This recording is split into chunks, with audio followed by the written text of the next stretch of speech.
Hello YouTube, welcome to another instant analysis.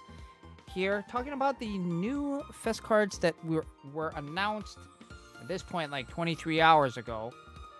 We're gonna start off with the SRs as they appear on the top of this page on Kirara here.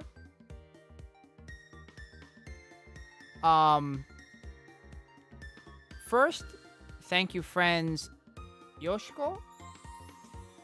Cool attribute SP type. Stats are okay. Decent crit rate, 43%. She has a pretty high tech for an SR at 9547. She's a gauge filler, max 7%. Tech up only on this card. And gives you, she basically has the first FES Kasumi LSA, where your first two gauges add 8.6% of her technique to the next SP gauge. Yeah, again, you know, like most of the SRs nowadays, it's just filler, costume filler. Secondly is Mirai Harmony I. Smile attribute voltage type 9333 4454 7425. Voltage boost tap active. Same school passive. Maximum 3.2% to other Niji cards. And then a guaranteed 1% appeal boost to all other Niji cards. Now, the thing is, like, for something like this card, again, we had it with another one of the recent SRs, where the appeal value for the card itself is a lot higher than Snow Halation Kotori, right? Kind of the de facto, like, really, really good scoring SR. But the passive is a heck of a lot worse, right? Snow Halation Kotori is a 7% max for herself, whereas, you know, Mirai Harmony I is only a 3.2% to other Niji cards. So while the stats for an SR look okay, you know, for the most part, you're never gonna use this in any kind of competitive format, but even in the instance that, like, you know, you want to use it for like a smile attribute song, this is probably the way to go, but, you know, it's not gonna have as much upside as like a Snow Halation Kotori, right? I keep going back to the instance that, you know, granted, you know, this is a Mega Koto Oshi we're talking about, but Shut It was able to hit 250k voltage with his Snow Halation Kotori. And a lot of that is because Kotori gives herself a 7% appeal buff. It's going to be a lot harder for a card like Mirai Harmony I to do something like that, just because her passive is a lot weaker. It's 3.8% base appeal you're basically giving up as the difference between the two passives. So anyway, let's talk about the URs. First UR and the face. Well, is it the face of the banner? Yeah, it is. Umi. Third FES Umi. Smile attribute guard type. A massive 13,019 base appeal. 14,778 base stamina. 7,388 base technique. So no crit profile here, as you can see. 22% crit rate. And she is a shielder. She's not a stamina healer. She is a stamina shielder. So, you know, we're continuing to get a lot more shield cards. Maximum 40%, right? Standard. Max skill level, you know, levels, you know, 40% of her stamina, at max skill level. Then we have her passive. The passive is probably the most interesting part about this card, simply because it's a 9.3% stamina increase to all other guard type cards. When you look at other bonuses like this, or even other of the same types of cards, right? FES guard type cards that are stamina healers and stuff like that, a lot of them didn't have a same type stamina buff this high. They never did. And so to have this large of a stamina buffing passive, even though it's only for other guard type cards, it's a lot. It is a lot. Like, especially, let's say you're playing a song where you need a little bit of everything. You need some stamina shield. You need some stamina heal. And let's say you put in, because she has such a high stamina value, you get this Umi plus, like, 2 hyper healers or something. They're going to be healing for quite a bit, especially if, right, you remember, right, that you have 2 FES cards, or let's say you're running an all FES card side strat that has this Umi plus 2 stamina healers, right? Every one of them is going to provide 40% of their stamina either as a shield with Umi or as a stamina heal. Now, if you were to combine this with, let's say, like a 3rd FES Ellie or a 2nd FES Kanan or something similar, that is a very, very large, like, burst heal if you're able to get the tap actives to go off. But one of the biggest issues with the card is that there aren't going to be many times where you're going to need that high of a stamina value, right? Just think about a lot of, like, the harder songs that give a lot of people trouble, I would say, right? For a long time, right, you have, like, something like a Mijuku Dreamer or other songs that have shield piercing stamina damage notes, right? This Umi doesn't help you. And even for a song like Love This World Challenge, right? Love This World Challenge deals 5,700 damage a note. 5,700 damage per note. There is no way for you, even with, like, a giga buffed Umi, there is virtually almost no way for you to out-shield the damage that's coming in. So this card is definitely going to be, like, I would think a very, very niche kind of entry into the FES sustain cards. But, she does have a little bit of a benefit, a 30% chance whenever she takes over 1,000 damage, add 10% of this card's stamina to voltage. So, this, right, 1,000 damage barrier, right, a lot of people are thinking, oh, we can use it on Love This World Challenge.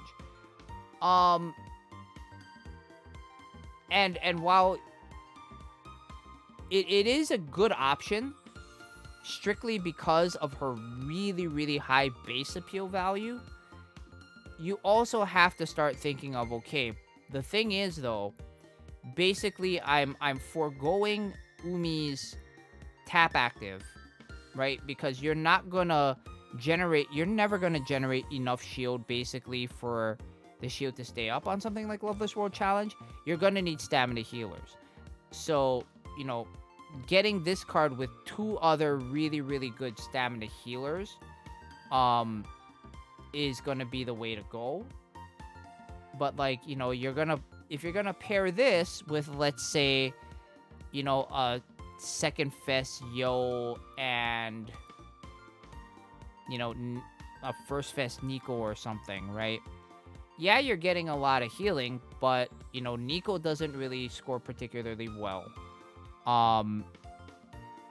And you have 1 crit rate card, which is 2nd FES Yo, and so your ability to score even with those types of teams gets significantly decreased.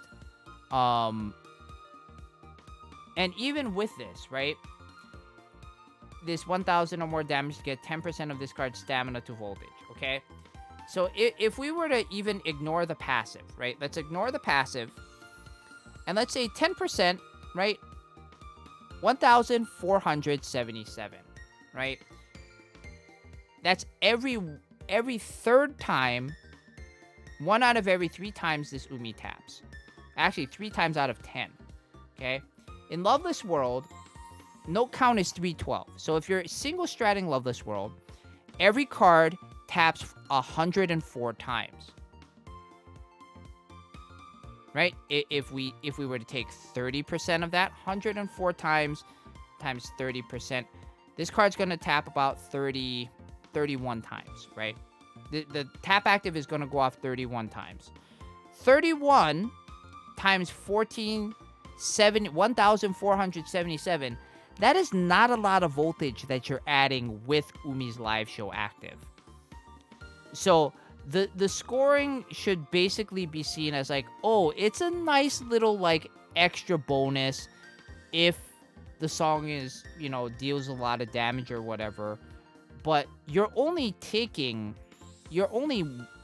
gaining like, let's say 1,500 appeal or 1,500 voltage, where in a lot of the songs that you're going to be using this Umi in, right, you're more concerned with how can I tap for 250, right? That's what more of your concern is with challenge songs or expert songs, advanced plus, whatever you want to call it. That should be a higher priority than, oh my gosh, I'm going to get 1,500 extra voltage every third time this Umi taps. Like, no, you shouldn't be worried about that. So, as you can tell, I'm not a big fan of this card. I think it's going to be very, very niche. But, you know, remains to be seen. Then, it's not on tap. Ah, thank you for the correction, ABZX. Yeah, it is an on tap. But let's say, okay, even with that being said, right? 312 notes, 30% of that, you're looking at 90. Let's even take it all the way up. Let's say that you're able to activate this skill a total of 100 times, right? 100 times 1,477 is only 150k. You can make that up with one tap, right? If your teams are built well enough, you can make that up with one tap in basically most of these types of songs. So, again, don't get too caught up on some of these things and like the very niche cases that you could possibly use them for. Look at the bigger picture of, you know, when am I going to use this card? Yes, the stats are good, but when am I going to use it? And is it worth it for me to pull it just for this, like, one instance or 2 instances? Okay? Secondarily, right? Second FES card is third FES Karin, right? This card, this upside downness that we saw in the preview. Pure attribute skill type, 13,872, 6,589, and 14,218. 57.6% crit rate. And this entire kit should look familiar. Some parts are a little bit different, but this kit should look familiar. Standard tap skill activation rate, increased voltage gain for crit notes by 11 to 15% for 5 notes. Buff crit rate by 3 to 5% for 5 notes for cards in the strategy. Strategy and tech bonuses. For the passive, base appeal of 3.5%, technique up 5 to 7%. And then, live show active, raise the tap voltage limit for crit notes by 15%, applies just to this card, right? This card should look very familiar, right? This card is basically second FES Maki. It is sort of third FES Ruby, right? But when we compare, right? Karin, right? 13,872 and 14,218. Right? Maki's stats, slightly better, right? Appeal slightly better, tech slightly better, but Karin has a better passive, right? Karin has an objectively better passive for what she's trying to do. If you have a bunch of crit rate cards, right, you're basically hoping that you crit every single note, right? And having a 3.5% appeal increase with a 7% tech increase is suited a lot better for those types of cards than something like Maki's passive, which is just a straight 7% strategy appeal buff, right? And the reason why I have these 4 cards in particular pulled up, right, is because all 4 of these cards have this increase voltage limit for crit notes by 15% for only this card, right? Second FES Maki, second FES Honoka, third FES Ruby, and now third FES Karin. And we also, now, right, if we look at it, active attribute, cool attribute, elegant attribute, pure attribute. So we are missing 2. Right? We are missing 2 attributes. We're missing the natural attribute, and we're missing the smile attribute. So expect that to come, soon to kind of round out this, 1 per attribute of this type of card. When are you gonna use it, right? With a lot of the limited cards, that should be one of your very first questions. When am I going to use this card? Right? And if we actually take a break off of looking at this screen, right? And we go into the expert level songs and we investigate all of the Niji songs, right? What do we have currently that's in the pure attribute? Toki Runners is not. Love You My Friends is not. Niji Ito Passions is not. Sweet Eyes is not. Zensoku is not. Yume e no Ippo, no. Diamond, no. Heroine, no. Starlight, no. The only expert level song that's coming out sort of soon in the pure attribute, and it's the only pure attribute Niji's first Niji solo, right, is Nemureru. Now, will that be good for Nemureru? Possibly, potentially, it'll be good for Nemureru, but we won't be getting Nemureru for another 4 months. We have Angelic Angel and Aozora. That is true, Luna. That is true, right? Having Owl Jump and Angelic Angel. But yeah, like you said, right?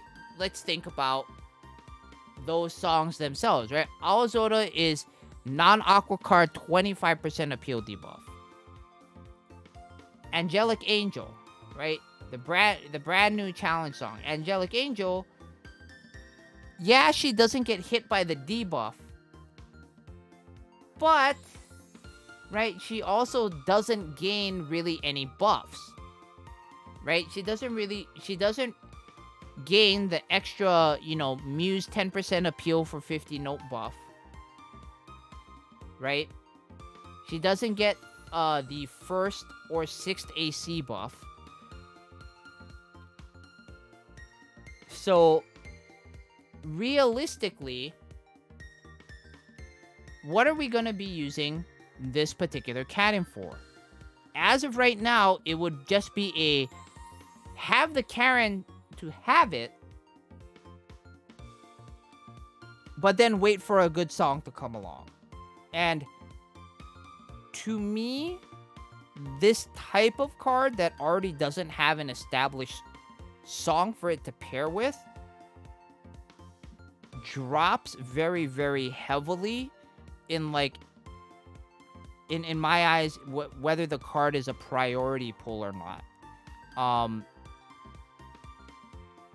If I could wait, and I am going to wait, I'm personally going to skip both of these banners just because the Umi is a little bit too niche for my taste, and the Karin just doesn't have a home yet.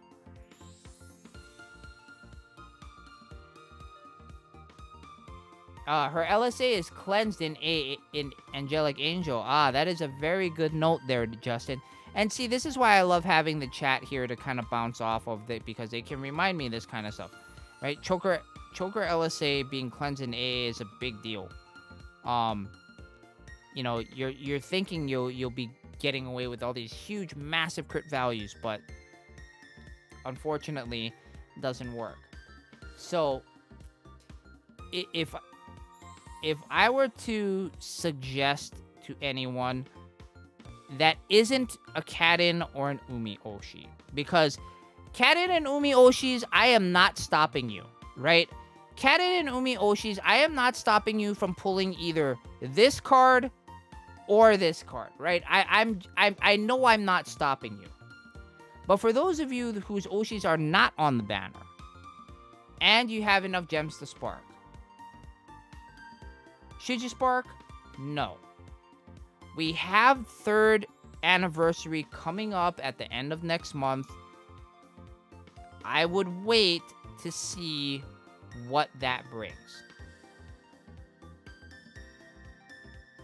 I would definitely wait to see what the 3rd anniversary brings. As Marth said a little bit earlier in the video in the chat, if there are cards that you want to see as part of the 3rd anniversary, basically the Pick'em banner, don't forget to vote for those cards, like especially cards that you wanted but haven't had a chance to pull and you want an opportunity to pull them.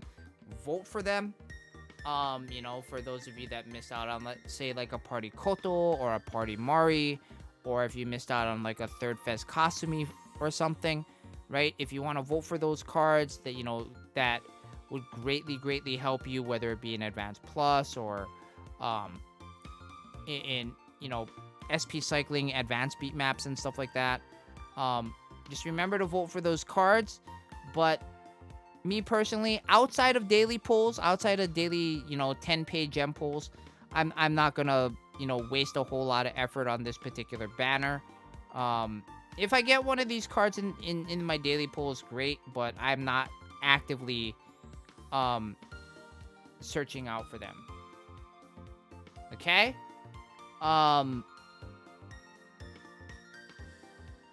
You know, and if you have any questions about the cards, you know, feel free to leave them in the comment section down below. But for now, that's going to be it for our instant analysis. And, you know, come join us on Twitch, twitch.tv/IamTheShaz. And we'll see you next time. Take it easy, YouTube. Take care. Bye.